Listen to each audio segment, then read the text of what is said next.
So a very good day. Me and my team are going to talk about management accounting techniques based on the MPI group. Then this is our team. And then this is our contents. So I'm going to start to talk about the MPI background. So first, MPI is called as Malaysian Pacific Industry Berhad. It is found in Malaysia as a private limited company, 5th of October 1962. And then it is called Federal Paper Products Limited at that time. And then it changed to public company in 21st of April 1969. And then it switched the name to MPI in 25th of May 1983. And in the same year, it declared to Bursa Malaysia in September 29. So MPI primarily is an investment holding company, and it has 3 subsidiaries, that is Karsem, Sendian Berhad, and then Karsem Semiconductor in Suzhou, and another one is Dynacraft Industries Sendian Berhad. So these 3 companies provide semiconductor packaging, test services, and other technologies also. Next. So Dato Kwek Leng San have said that revenue for the group have decreased 15% in the financial year, and this is due to some uncontrollable challenges such as Russia-Ukraine war, inflation, and high interest rate that lead decreases in demand for industrial electronics. But group had given up 61 million to the owners of the company so that the balance sheet stays strong and able to give out the dividend to shareholders. Next, and there are few objectives for budgeting. The first one is resource allocation, and then financial planning and performance management. Next, I would like to talk about the resource allocation. So basically, resource allocation is a process for allocating and manage the limited resources to optimize the limited resources and get the highest return on investment. And there's few steps for the allocate resources, including planning, gauge availability, schedule, track, and evaluate. So good resource allocation will bring out a good teamwork, cost reduction, and efficiency. And the important to allocate resources to the best ultimate in MPI, so the company can focus in investment area that can help in competition and company growth. That's all from me. Next, I'll pass it to Shogun. Thank you, Melissa. And now I'm going to continue with the second purpose of budgeting. The second purpose of budgeting is financial planning. Financial planning helps in estimating income, costs, and capital demands to make an informed decision on cost-cutting, investment, and expansion of business. This will help the company to prepare for potential financial possibilities and discrepancies. It also helps a company to distribute available resources among different divisions effectively. So, in the viewpoint of MPI company, financial planning is essential to estimate demand of the industry, the operating and manufacturing costs of semiconductors. Next, it is also crucial since semiconductor industry relies heavily on skilled labors and advanced technology. Furthermore, financial planning also determines potential divisions for cost savings, and then they can allocate capital wisely and effectively in research and development, manufacturing facilities, and also human resources. So the next purpose of budgeting is used as a performance measurement. A performance measurement is where comparing actual performance against the performance benchmarks. The company is able to distinguish and evaluate strength and weakness of the company. It can be measured through revenue gains, expenses, and profitability. So for example, variance analysis is used to identify factors of budget deviations. So in the viewpoint of MPI company, the actual results are compared with KPIs, which is the benchmarks including production output, sales revenue, and cost control. So MPI is able to assess operational efficiency, distinguish inconsistencies, and take immediate actions to improve overall performance of the company. So that's all from me. Next, I will pass it to Jehan. Thank you, Shoen. Now, I'll explain one of the challenges that Malaysian Pacific Industries Berhad faces when preparing its budgets. So, one of the challenges that Malaysian Pacific Industries Berhad, or in short form MPI, faces when preparing its budgets is economic headwinds. Economic headwinds refers to the factors and conditions that impede economic growth. Examples of those factors or conditions include inflation and government policy changes. Basically, economic headwinds is an external challenge and is not within the company's control. Now, the question is, how does economic headwinds affect Malaysian Pacific Industries Berhad? This is because economic headwinds will cause a decline in revenue. This is proven by MPI's quarterly revenue declining by 22.8% to 471.86 million ringgit in the third quarter ended 31st March 2023. This revenue decline is attributable to economic headwinds that reduce customer demand for the company's products. So, how does this affect the budgeting process of MPI?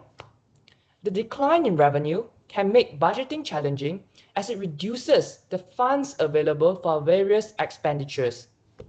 This causes MPI to contend with a difficulty in that it must modify its budget to account for the decline in income while still fulfilling its operational and strategic objectives. A decline in revenue can also impact MPI's overall organizational performance. This is because a decline in revenue causes the funds available for investment to be reduced. Therefore, this affects the company's growth and expansion plans. Moving on, I'll explain a strategy that can be used to mitigate economic headwinds.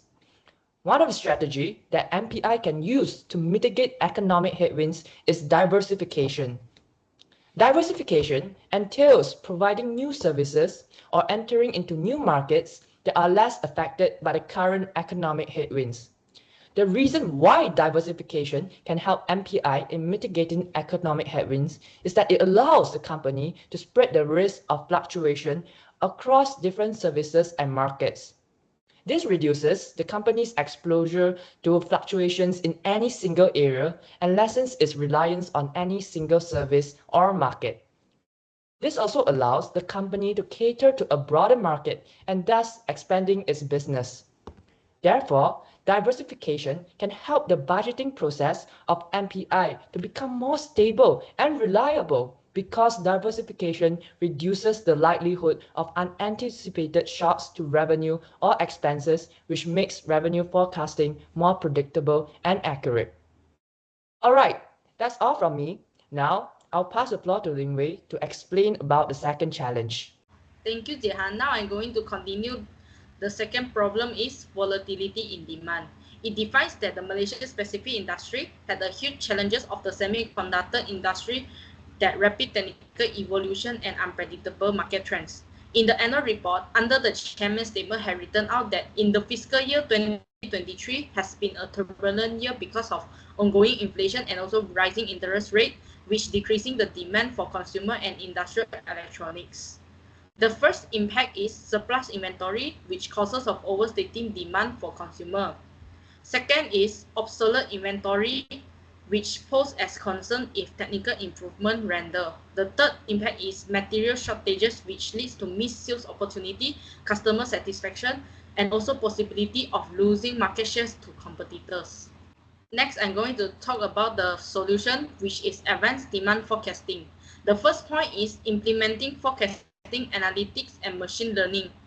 This improved by continuous learning, which is implement the mechanism for enabling this algorithm to constantly learn from fresh data, increasing their accuracy over time. Next is scenario analysis. It allows for better informed decision making by performing to help understand the possible effectiveness of various market situations through demand. However, data integration, which helps to build comprehensive predict models by combining multiple data resources. For example, market trends and economic indicators, which can help the Malaysia-specific industry has better estimate demand. Next. The second point is demand segmentation, which include product segmentation, customer segmentation, and also channel segmentation. For product segmentation, which focus on estimating demand for the goods that generate the largest sales volume through high volume products. Next is customer segmentation. In industry verticals such as customer electronic, which known as like phones and also laptop, and automotive, also known as a vehicle, should be tailored to meet unique demand. Lastly, channel segmentation is more on estimate the needs for direct sales channel independently for distributor and online channels such as Shopee and Lazada. That's all for me. Now I'm going to pass it to my groupmate Melissa. So thank you, Ling Wei. So human resources is also one of the challenges, and we can see that from the annual report, human resource have already is a significant portion in the operating budget, and it creates financial strain when balancing other operational costs. So there's high turnover and training costs for human resources, and besides that, when there's a high turnover, there subsequently the hiring and retention costs will also increase. So there are some solution we can settle these problems. One of it is providing ongoing training and development to reduce the turnover rates, lowering the cost of recruitment and onboarding new staff. Besides that, the management can give out benefits and career growth opportunities to let the existing employee to have some challenges. Last but not least, management can also give out initiatives that can boost employee motivation, productivity, and creativity to reduce HR costs and improving overall performance. So next, I'll pass it to Ziqi. Thank you, Melissa. Now I would like to talk about the last challenges for MPI in budgeting. That is the changes in technology. MPIs must continually adapt to fast-paced technological advancement, requiring significant investment in research and developments to stay competitive.